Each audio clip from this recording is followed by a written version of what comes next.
Thailand has infamous laws against insulting the king, and now they just broaden that to include insulting the king's dogs. So it's bad enough that the laws exist where they say, did you say a bad word about the king? Now they're like, did you say it about his canine? We're going to have to lock you up. So the New York Times reports on this. In a case brought in a Thai military court, the worker, Thanakorn Siripaibun, I know I'm butchering that, and I apologize, was charged with making a sarcastic internet post related to the king's pet. He also faces separate charges of sedition and insulting the king. He could face, get this, 37 years in prison for just this. Just his social media posts about the king and his dog. Now, they go on to say that they're not divulging what the exact quote is against the king and his dog, but, it's bad, though.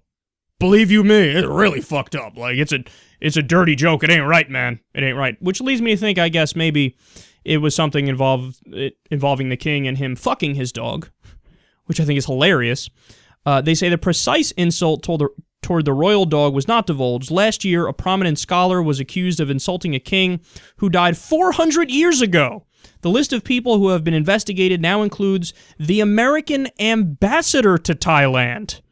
The Thai military seized power in a coup last year and has relentlessly cracked down on challenges to its power, detaining journalists, academics, politicians, and students for attitude adjustment sessions at military camps. Okay, so we're just dealing with an out-and-out authoritarian regime now.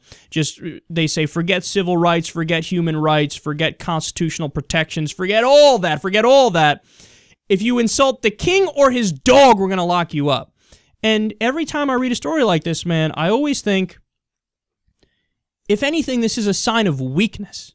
You know, anytime anybody has to make a law against, your opinion or you mocking them, what that shows is, like, why are you so defensive? Why are you so... No! That's not right! That's not right! It's like when you go after... when Muslim fundamentalists get mad and they want to kill you because you insulted the prophet. Well... Number one, I'm not part of your religion, so fuck you. I don't have to abide by that. But number two, if you really thought you could beat me in a logical debate and conversation about this, wouldn't you do that instead of gunning me down with an AK-47?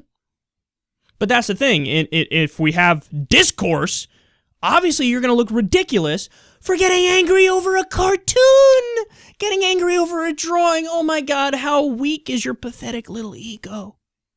It's the same thing here, man.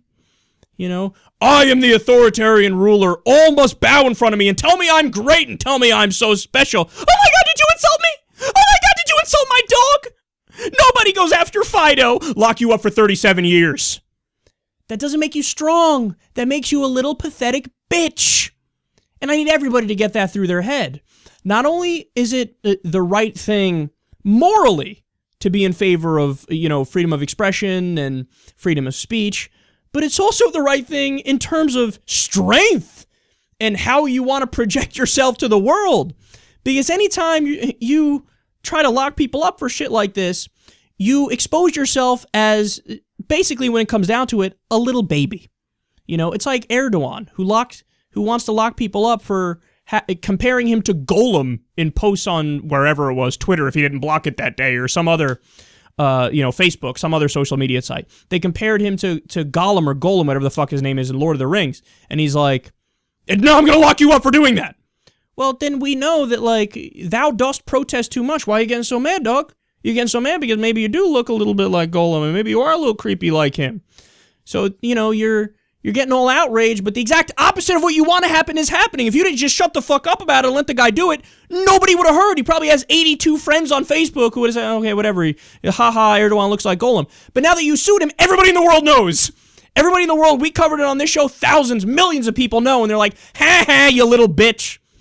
So it has the exact opposite of the desired effect, even according to their own logic, which shows you yet again, usually authoritarian rulers, not so good at logic.